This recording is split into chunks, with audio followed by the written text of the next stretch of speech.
physiquement dans l'assemblée, dans l'Église, dans le corps de Christ. Alléluia. Vous savez, lorsqu'on parle de la femme, non, avant, on va prier. Seigneur notre Dieu, je prie pour que tu mettes un garde à ma bouche. Et je prie, Seigneur Dieu, que tu puisses, au travers de ton serviteur, nous enseigner, nous instruire et nous révéler ce qui est écrit dans ta parole et ce que tu attends de chacun de nous, qu'on soit homme ou femme ou enfant, Seigneur notre Dieu. Tu as tout préparé d'avance pour ceux et celles qui t'aiment. Seigneur, puisses-tu trouver dans nos cœurs un cœur ouvert, un jardin prêt à recevoir ta sainte parole, afin que tu puisses la faire croître et prospérer et que tu puisses être glorifié au travers de chacun de nous. Que nous puissions devenir un feu, un flambeau, des représentants, des ambassadeurs dans laquelle tu prends plaisir à utiliser, à te révéler et à te glorifier. Au nom de Jésus, je te prie. Amen. Alléluia. Avant, peut-être, est-ce que vous êtes de Beaune-Sassini? Vous êtes voyageurs? Nous sommes de Normandie. De Normandie? Oh, alléluia. Gloire à Dieu, on est content de vous voir. Je ne sais pas, monsieur, s'il vient de Normandie aussi. Drummondville. Drummondville. Tu vois, t'es loin. Alléluia. Mais t'es plus au sud. Il fait plus chaud par là. Alléluia. On est bénis de vous voir. Que Dieu vous bénisse abondamment. Je ne sais pas si vous avez remarqué, mais ici, on a plus d'anges que d'êtres humains. Mais on sert le même Dieu. Alléluia. Et j'aimerais parler de la ruse de Satan, la ruse de la fin des temps, et la ruse que Satan a toujours utilisée pour tromper, pour séduire et pour amener le trouble, la division, la chicane, les murmures, les critiques, les combats, même au sein de nos propres familles, même dans l'Église. On s'aperçoit que souvent il y a de gros conflits parce que on voit ça de telle manière, on voit ça de telle manière, puis ça crée toutes sortes de chicanes, toutes sortes de points de vue. Alors Dieu a établi sa parole pour mettre de l'ordre. Dieu a établi sa parole de Dieu pour nous donner la direction pour notre joie, pour notre bonheur, pour notre paix, et que tout puisse fonctionner ensemble. Alléluia. Vous savez, souvent, beaucoup de gens vont voir la soumission que Dieu s'attend de la femme au sein de l'époux, au sein de l'Église et au sein de la famille, comme étant une sorte de rabaissement. Mais c'est tout le contraire. C'est extraordinaire lorsqu'on saisit le sens d'être une femme soumise au mari et à Dieu.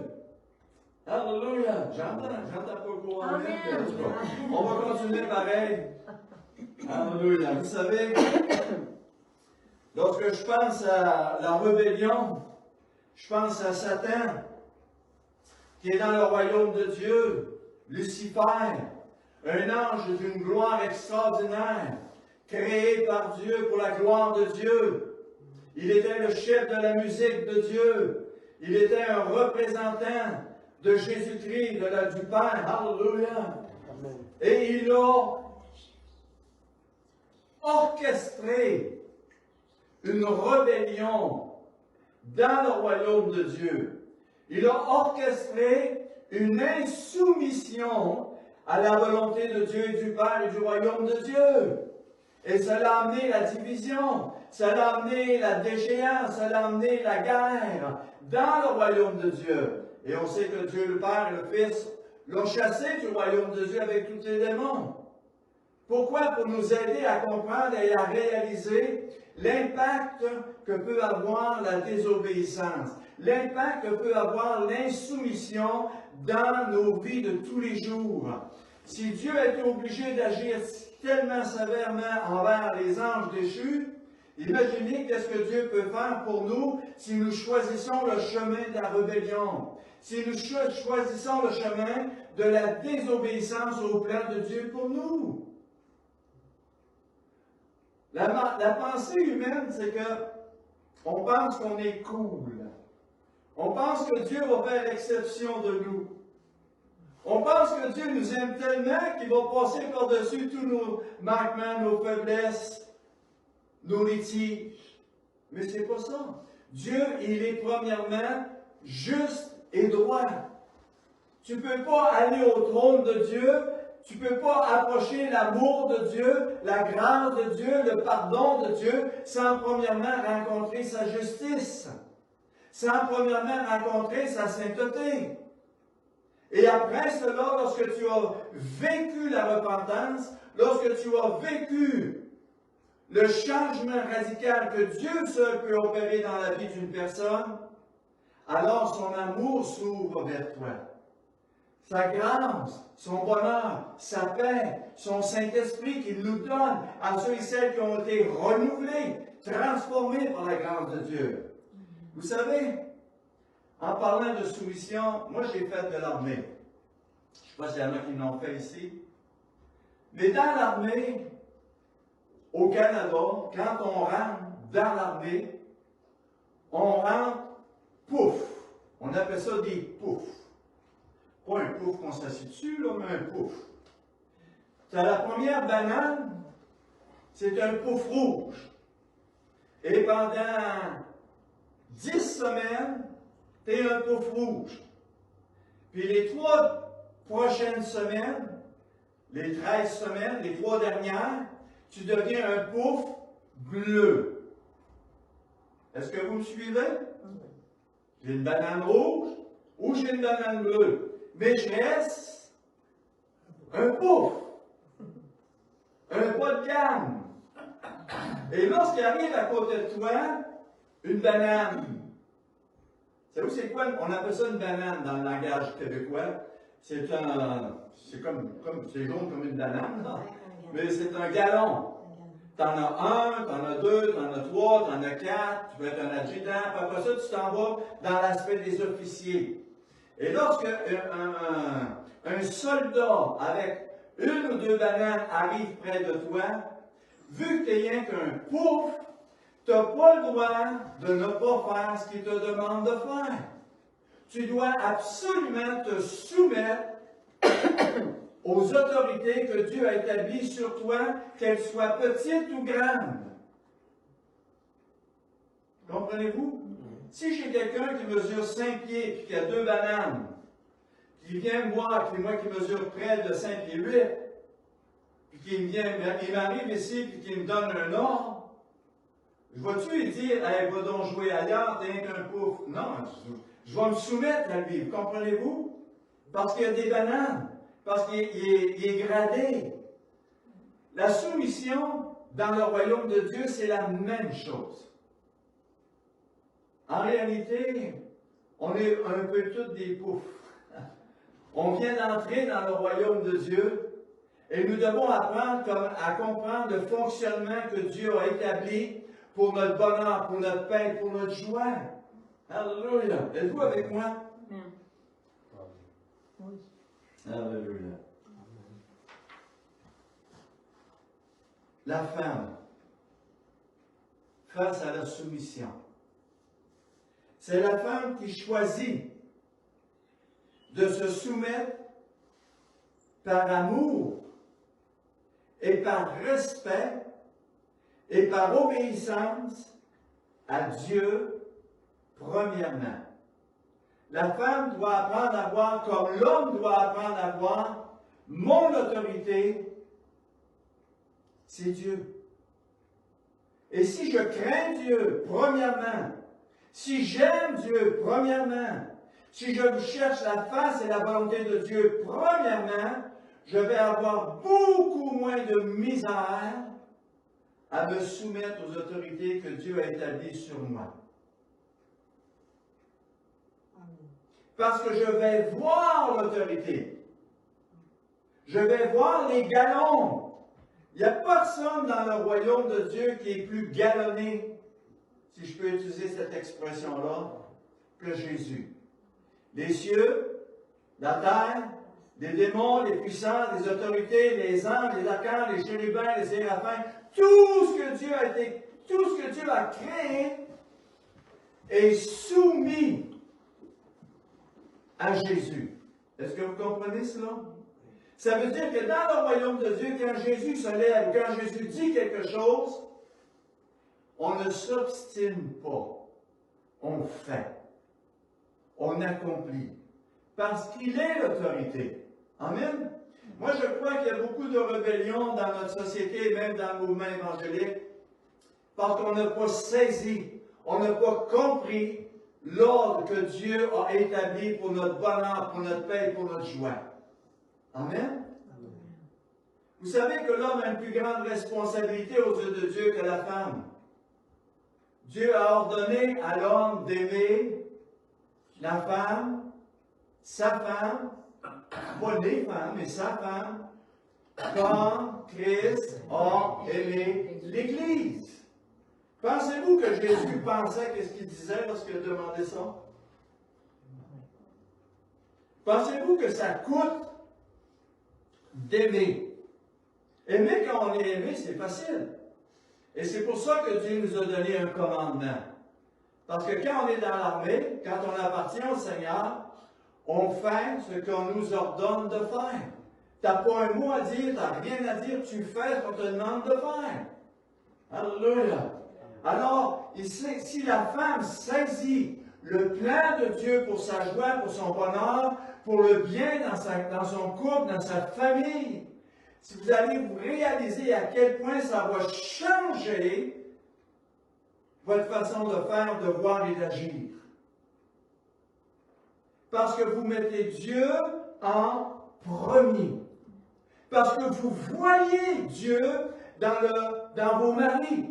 Vous voyez Dieu dans vos situations. Parce que vous êtes ouverts spirituellement à la présence et à la gloire de Dieu. Ouais, mais tu connais pas mon mari. Ouais, mais tu connais pas ma femme. Dieu connaît. Dieu sait. Et il est souverain. Jésus se révèle à nous comme étant celui qui gère, qui connaît, qui est au-dessus de tout et qui peut toutes choses. Il est le Dieu de l'impossible. Il est capable de changer n'importe quelle situation. Il est capable d'emmener la mort à la vie. Il est capable d'ouvrir les yeux des aveugles. Connaissez-vous des aveugles? Il y en a plein d'aveugles autour de nous. Mais savez-vous que Jésus est capable d'ouvrir les yeux des aveugles? Que Jésus est capable de faire sauter de joie les boiteux? Que Jésus est capable de rendre la vie, de donner la vie? Alléluia! Et ça, c'est possible si je vois Dieu comme il est. Et si je me soumets au plan de Dieu. Vous savez, beaucoup de chrétiens sont aveugles. Hello. Pourquoi? Parce qu'ils veulent que ça marche comme ils veulent que ça marche. Ils ne veulent pas se soumettre à Dieu. Beaucoup de chrétiens viennent me voir souvent et me disent « Oh, pasteur, Dieu il est amour. » Autrement dit, là, je suis en train de dire, là, j'ai envie de vivre ma vie chrétienne comme bon me semble. C'est pas toi qui vas me dire quoi faire. C'est pas toi qui vas me dire comment vivre. C'est pas toi qui vas me dire de comment traiter mon mari ou ma femme ou de forniquer dans le monde. Dieu est amour. Si Dieu est amour, pourquoi il a détruit avec Noé? Si Dieu est amour, pourquoi il a détruit Sodome et Gomorrhe? Si Dieu est amour, pourquoi il a détruit dans les actes des apôtres, dès le début des actes des apôtres, Ananias et Saphiras, parce qu'il avait menti? Si Dieu est amour, pourquoi est-ce que Paul, à plusieurs reprises, a livré à Satan des gens de l'Église? Il les a mis dehors. Parce que Dieu est un Dieu d'ordre. Amen. Et lorsque nous voyons Dieu dans notre quotidien, lorsque nous voyons Dieu dans notre vie de tous les jours, frères et sœurs, tout va changer. Ma joie, mon cœur, mon attitude, mon comportement. Parce que je vais voir Dieu dans ma vie. Je vais voir Dieu dans ma situation. Je vais voir Dieu dans mon mari. Je vais voir Dieu dans mes enfants. Je vais voir Dieu dans ma ville, dans mon village. Parce que mes yeux ont été ouverts et je vois Jésus assis sur le trône de gloire et il règne au siècle des siècles. Alléluia. Je ne suis pas fâché. Mais c'est comme ça. Alors peut-être qu'on devrait prier davantage et dire, Seigneur, enlève les écailles de mes yeux. Seigneur, aide-moi à voir ton plan pour ma vie, ton plan pour ma famille, ton plan pour mes enfants, ton plan pour ma ville, pour mon village. Aide-moi à voir ce que l'homme naturel ne peut voir. Aide-moi à entendre ce que l'homme naturel ne peut entendre, afin que je puisse marcher dans la foi, afin que je puisse saisir par la foi ta parole, tes promesses que tu m'as données, Seigneur. Alléluia. Êtes-vous avec moi ce matin? Amen. C'est pour ça que j'ai demandé au début s'il y en a qui ont des tomates, gardez-les. La femme, c'est elle qui choisit. Comprenez-vous? Se soumettre, c'est un choix. Un mari n'a pas le droit de dire à sa femme, soumets-toi. Parce que la soumission, c'est un acte volontaire et personnel.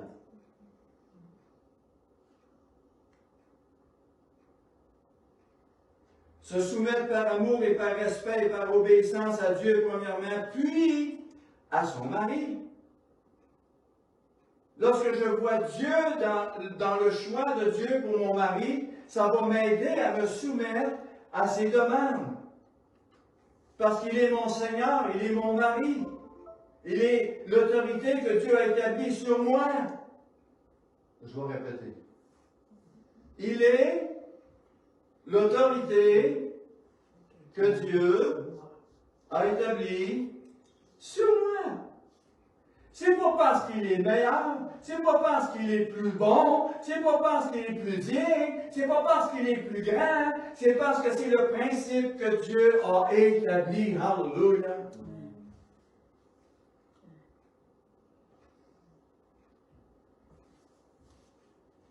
Puis à son mari, croyant que la sagesse de Dieu est de loin la meilleure. Croyez-vous que Dieu est plus sage que moi?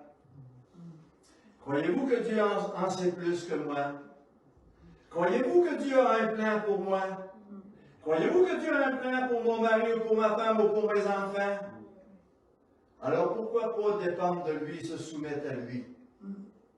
Pourquoi pas lui se décharger sur lui de nos fardeaux, de nos craintes, de nos peurs, de nos pleurs, de nos soucis, de nos inquiétudes, et lui dire, Seigneur, je m'abandonne, je te fais confiance, et je veux entrer dans le sozo.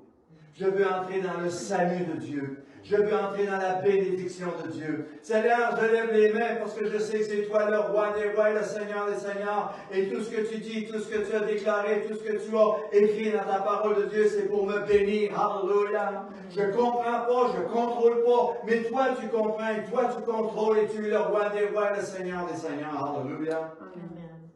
C'est comme ça. C'est facile de prêcher comme ça. C'est facile d'être assis ici et entendre cela. Mais le vivre, dépendre de Dieu, voir Dieu, se soumettre à Dieu, ça coûte. Ça coûte. Parce que ma chair à moi, je ne sais pas votre chair à vous autres, mais ma chair à moi, ma chair, elle a des désirs contraire. Il y a une bataille qui se livre en moi. Je veux que ça marche comme ça, je veux être respecté, je veux être honoré, je veux ceci, je veux cela, je veux que ça marche comme moi, je veux que ça marche. Au lieu de dire, Seigneur, sois glorifié par ma vie, par mon témoignage. Amen. On peut remarquer que la femme ne doit pas être soumise à tous les hommes, mais à son mari. Amen. Dieu ne demande pas à la femme d'être soumise à tous les hommes, mais soumets-toi à ton mari. Ça, c'est une bonne nouvelle. mais seulement à son mari dans le cadre du mariage. Le principe divin de la soumission est merveilleux lorsqu'il est bien compris.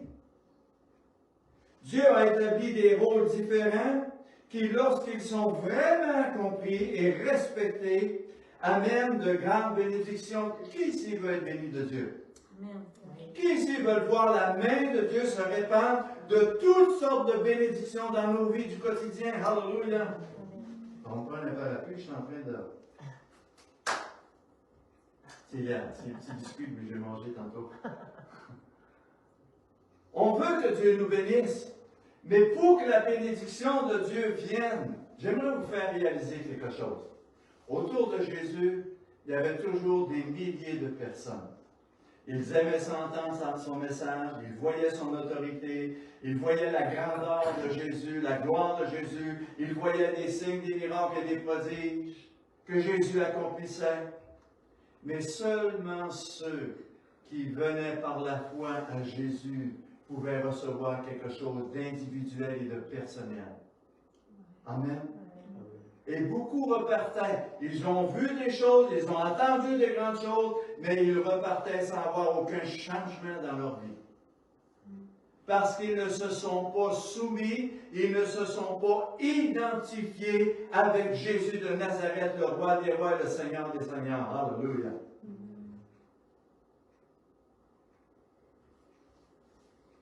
Dieu a établi des rôles différents. La soumission est un rôle. Ce n'est pas une humiliation, c'est un rôle différent de celui de l'homme. C'est donc pas à l'homme de dire à sa femme, tu dois m'être soumise. Parce que si l'homme agit comme ça, si l'homme prend cet aspect d'autorité-là, il n'a vraiment pas compris c'est quoi l'autorité. J'aimerais qu'on puisse réaliser ce matin. J'aimerais qu'on puisse réaliser ce matin que Jésus, qui il est? Il est le roi des rois, il est le Seigneur des seigneurs, il est le Dieu Tout-Puissant, les anges, les archanges, les chérubins, les séraphins, tout être céleste, toute créature qui a été créée, se fléchit devant lui, le prosterne et l'adore. Est-ce que vous êtes d'accord avec ça? Amen. Pourtant, Jésus, quand il était sur la terre, lui qui est l'autorité par-dessus toutes les autorités, devant qui tout genou va fléchir, Jésus a marché sur cette terre comme quoi? Comme un serviteur. Il a lavé les pieds des disciples, il les a aimés, il a pris soin de chacun d'eux, même si ça aurait dû être lui qui recevrait la gloire, l'honneur et la louange. Mais Jésus, le roi des rois, l'autorité suprême, a marché le plus humblement possible sur cette terre. Il s'est volontairement soumis à la volonté de son Père céleste. Jésus a dit, je ne fais rien de moi-même, et tout ce que je fais, tout ce que je dis, c'est mon Père qui me révèle quoi faire et quoi dire. Je suis venu non pas pour faire ma volonté, mais la volonté de mon Père. Alléluia. Si nous voulons être bénis de Dieu, si nous voulons voir des miracles, si nous voulons voir la main de Dieu dans tous les aspects de nos familles, de nos vies, de notre quotidien, il est essentiel que nous ayons un cœur soumis, premièrement, à Dieu, deuxièmement, au mari, et au mari aimer leur femme comme Christ a aimé l'Église. Alors, je vais pouvoir entrer dans la bénédiction de Dieu. Alléluia.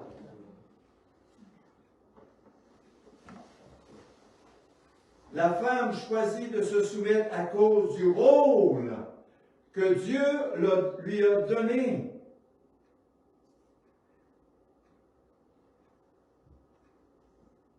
Non pas à l'homme parce qu'elle est d'accord avec tout ce qu'il dit ou tout ce qu'il fait. Je suis sûr que vous avez, mesdames, des choses que vous n'aimez pas que votre mari fait, ou votre mari dit, ou que votre mari planifie. Vous avez le droit d'aller voir votre époux et de partager votre opinion. Mais laissez-lui le rôle qu'il a de prendre la décision finale. Et je connais plusieurs madames, pas ici, Mais je connais plusieurs madames qui en sont incapables. Parce qu'il faut absolument que ça marche comme elle veut que ça marche. Hello? Non, je l'ai dit qu'il n'y en a pas ici, c'est correct. Mais c'est comme ça. Voyez-vous à quel point, sans s'en rendre compte, on a la pensée de Ève. Ève, hey Adam, viens ici Adam, je viens de goûter quelque chose que t'es what d'avoir pas wow. Si tu en manges, Adam, tu vas devenir comme moi. Tes yeux vont s'ouvrir. Tu vas devenir intelligent. Tu vas voir des choses que tu n'as jamais vues. Tu vas entendre des choses que tu n'as jamais entendues. Soumets-toi, Adam, à manger le fruit que je te présente. Et savez-vous qu'est-ce qu'Adam a fait? Il a fait. Il l'a mangé. Et savez-vous qu'est-ce que ça a amené? Regardez aujourd'hui. On en est là. La confusion, l'aveuglement, la guerre, la haine, la violence. Pourquoi? Parce que Dieu a établi des ordres dès les origines, mais l'homme a établi ses propres règles, qui sont complètement différentes de celles de Dieu. On ne réalise pas, frères et sœurs, à quel point se soumettre à la parole de Dieu va amener sur nous la bénédiction de Dieu, la révélation de Dieu, la connaissance de Dieu et la croissance que Dieu veut faire opérer au travers de chacun de nous.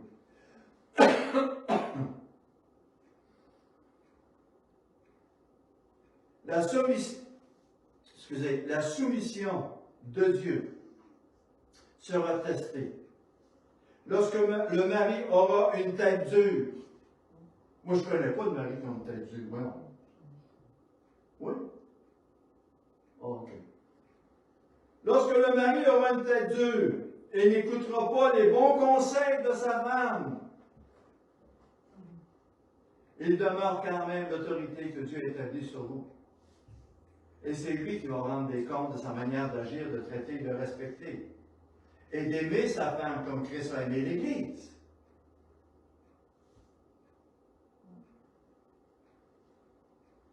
Il n'a pas dit que la femme doit se soumettre seulement si l'homme respecte ses obligations à lui. Commence par être un homme de Dieu, commence à faire les choses de Dieu, puis là je vais t'aimer, puis je vais te soumettre à toi. Ça, c'est mettre la charrue, non, les bœufs avant le charrue ou le charrue avant les bœufs, peu importe. Une femme ne doit pas se soumettre si son mari lui demande des choses que Dieu n'approuve pas. Ça, c'est correct. Une femme ne devrait pas se soumettre à son mari si son mari lui demande de faire des choses que Dieu n'approuve pas. C'est pas la même chose. Est-ce que vous me suivez? Amen. Le conseil avec douceur. Vous savez, en général, moi dis. En général,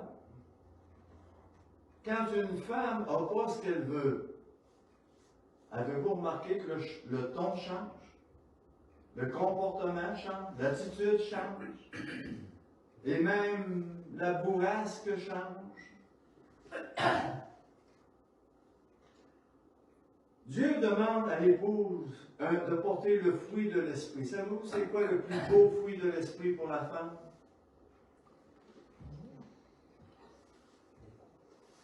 La douceur. C'est tellement extraordinaire d'avoir une femme de douceur. Je suis presque convaincu que ça fait fléchir n'importe quel genou d'homme quand une femme est douce.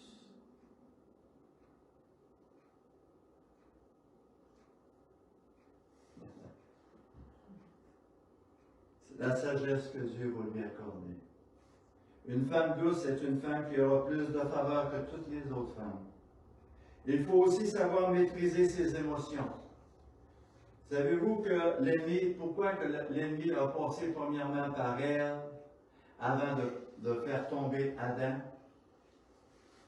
Parce que la femme, qui a été tirée de l'homme est beaucoup plus émotionnelle, manipulable que l'homme. C'est comme ça. C'est un rôle. Ne pas manipuler avec son mari par des émotions. Avez-vous déjà eu une épouse, quand vous lui refusez quelque chose, elle va se mettre à pleurer, jusqu'à temps qu'elle l'aide, puis quand elle va se réjouir? Ça, on appelle ça, bibliquement parlant, de la manipulation. Et beaucoup de femmes sont maîtres dans la manipulation. Jacques 1, 22, ça nous dit, mettez la parole en pratique et ne vous contentez pas de l'écouter en vous trompant vous-même par de faux raisonnements. Il nous est facile, frères et sœurs, qu'on soit un homme ou une femme, de se leurrer soi-même, de se tromper soi-même, de se séduire soi-même en écoutant la chair plutôt que la parole de Dieu.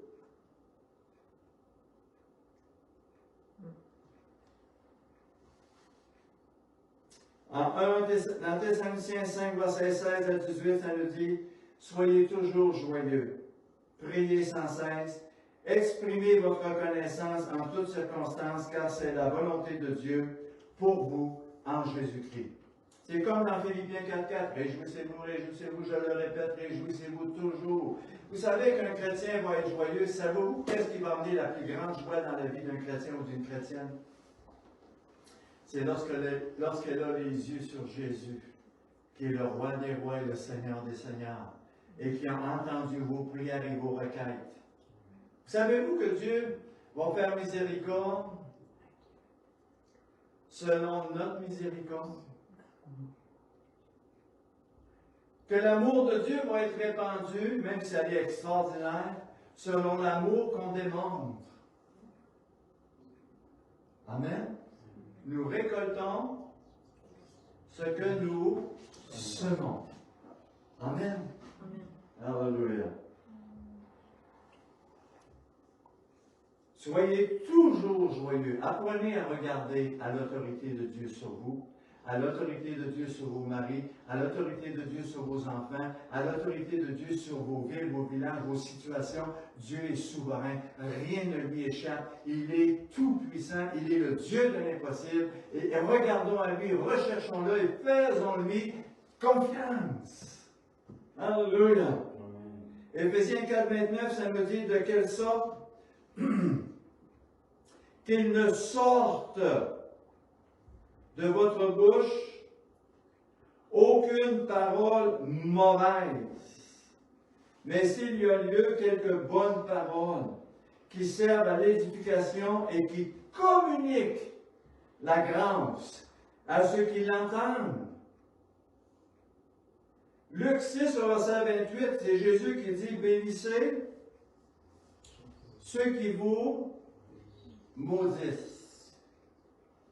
Priez pour ceux qui vous maltraitent. » Wow! Quand on vit cela, on entre dans la grâce de Dieu, on rentre dans le sozo de Dieu, on rentre dans le salut de Dieu et on laisse Dieu l'opportunité de gérer tous nos conflits, tous nos problèmes, toutes nos situations que nous vivons parce que nous avons choisi de lui rendre grâce. Nous avons choisi de le louer. Nous avons choisi de le glorifier. Nous avons choisi de l'aimer comme Dieu veut être aimé et lui donner la priorité qui lui revient dans tous les aspects de nos vies. Alléluia! C'est facile d'entendre cela. Mais le vivre, c'est une autre paire de manches. Amen. Alléluia. Pas de vengeance, pas de colère, pas d'animosité, pas de rancune.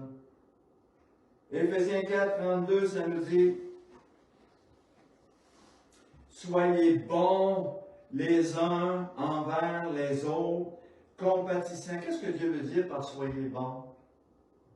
Si mon mari n'est pas bon, est-ce que c'est une occasion pour moi de devenir pas bon? Est-ce que Jésus était avec des bonnes personnes? Jésus était avec plein de pas bons. Et pourtant, il les a aimés jusqu'à la croix. Alléluia! Jusqu'où, Marie, ou jusqu'où, femme, êtes-vous prêts à aller pour aimer vos maris ou vos femmes? Jusqu'où? Êtes-vous prêts à aller jusqu'à la croix? Êtes-vous prêts à mourir à vous-même, à rechercher l'intérêt de l'autre plutôt que mon propre intérêt?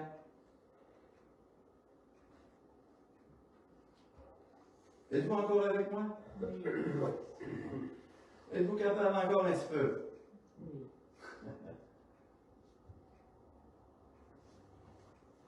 Soyez bons les uns envers les autres, compatissants, vous pardonnant réciproquement comme Dieu vous a pardonné en Jésus-Christ.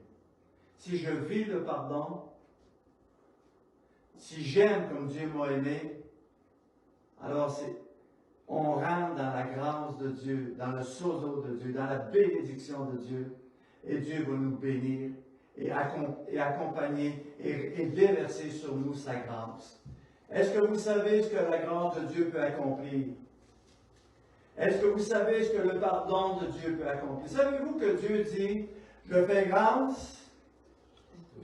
À qui je fais grâce? Je fais miséricorde? À qui je fais miséricorde? Alors si je me soumets volontairement à Dieu par amour, pour obéir à Dieu, frères et sœurs, il ne pourra pas en découler autrement que la grâce de Dieu qui sauve, qui guérit, qui délivre, qui libère et qui manifeste la bonté et l'amour de Dieu pour tous les hommes. Et Dieu m'a choisi moi. Il te choisit toi pour faire amener la bénédiction de Dieu là où il y a des besoins. Et vous savez qu'il y a des besoins dans certaines situations de nos vies. Mais nous devons apprendre à dépendre de Dieu, à se tourner vers Dieu et à lui faire confiance. Vous pardonnez réciproquement comme Dieu vous a pardonné en Christ. Est-ce que vous êtes content, frères et sœurs, d'avoir été pardonnés? Êtes-vous content d'avoir été lavé, purifié, sanctifié? Êtes-vous content que vos péchés passés, présents, futurs ont été jetés dans la mer de l'oubli? Que Dieu ne s'en souvient plus. Alléluia! Si vous marchez en Jésus-Christ, si vous demeurez en Jésus-Christ, et si vous vous attachez à lui, et que vous prenez son joug, savez-vous c'est quoi le joug de Dieu? Le joug de Dieu, il est double, comme on met sur les bœufs. Avez-vous déjà vu deux bœufs ensemble avec un joug? Et c'est ce même joug que Jésus met sur nous. Un joug qu'on met sur notre cou. Et un jour, on met ça à qui? À des serviteurs, à des esclaves. Et savez-vous qui prend l'autre joug? C'est Jésus, qui veut nous accompagner chaque jour dans notre cheminement quotidien. Il est avec nous dans la maladie, il est avec nous dans les épreuves, il est avec nous dans les combats, il est avec nous dans les difficultés, il est avec nous dans toutes les situations, parce qu'en Jésus-Christ, nous sommes plus que vainqueurs. Plus grand est celui qui est en nous que celui qui est dans le monde. Alléluia!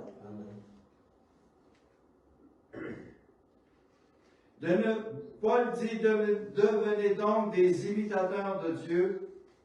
Elle n'a pas l'arrogance, mais elle cultive un esprit d'humilité. Savez-vous c'est quoi un esprit d'humilité? Jésus était l'humilité parfaite. Savez-vous pourquoi?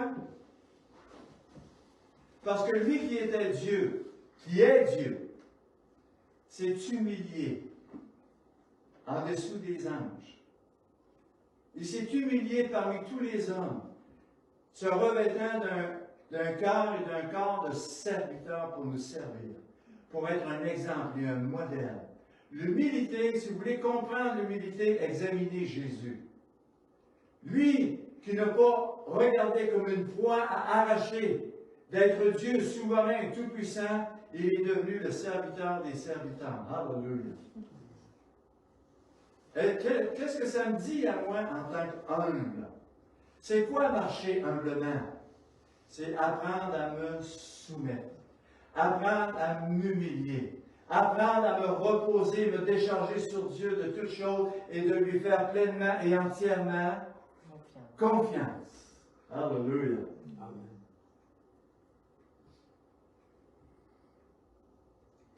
Pierre dit dans 1 Pierre 3,9, ne rendez point mal pour mal ou injure pour injure. Bénissez au contraire, c'est à cela que vous avez été appelés, afin d'hériter la bénédiction. Voyez-vous, les bénédictions que Dieu a préparées d'avance pour ceux et celles qui l'aiment sont conditionnelles à ma marche avec lui et en lui.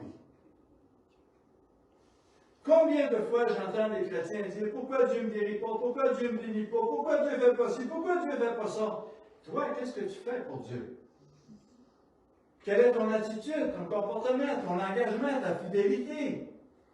Est-ce que la parole de Dieu pour toi est une manne quotidienne? Est-ce que tu es devenu un adorateur de Dieu? Savez-vous qu'il est extrêmement faible dans le mouvement évangélique? Là, je vous parle de plus de 90% des soi-disant chrétiens dans le mouvement évangélique ne lisent pas la Bible tous les jours. Plus de 90%. Ne font pas de Dieu leur priorité. Ne font pas de Dieu leur celui qu'ils veulent adorer ou connaître ou s'approcher de. Puis après ça, on se tourne vers Dieu et on dit à Dieu, bénis-moi, réponds-moi, agis. Souvent, on prend Dieu pour un clown. Ou on prend Dieu comme vous savez, une lampe d'Aladin, on frotte 3 fois ou 4 fois, là, puis là, il y a quelque chose qui va sortir. Ne rendez point le mal pour le mal, ni injure pour injure, bénissez. Vous savez, quand ça va mal, c'est tellement dur de bénir. C'est tellement dur de faire du bien. C'est tellement dur de servir, quand même, ce mauvais caractère-là, ce mauvais langage-là. Mais Dieu me demande de le faire. Savez-vous qu'un jour, Jésus a dit à ses apôtres, « Mais jusqu'à quand je vais être avec vous autres? » Ça n'a pas été facile pour Jésus d'être avec les 12, ou avec les 70, ou avec les 120, ou avec la foule. Jésus, il sait tout, il connaît tout. Son élégances, alléluia. Dans 1 Pierre 2, 11, ça nous dit,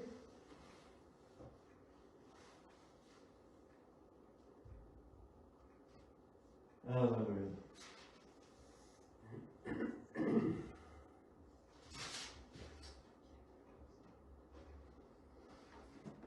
Bien-aimés, je vous exhorte en tant qu'étrangers et voyageurs. J'ai une bonne nouvelle pour vous ce matin. Vous êtes tous des extraterrestres. Vous n'appartenez plus à cette terre. Vous appartenez au royaume de Dieu. Ça devrait vous faire sourire. C'est ce que la parole de Dieu nous enseigne. Nous appartenons au royaume de Dieu. Nous sommes fils et filles de Dieu. Nous sommes enfants de Dieu. Nous sommes chéris, choyés, aimés et précieux devant Dieu. Voyez-vous comme cela, frères et sœurs.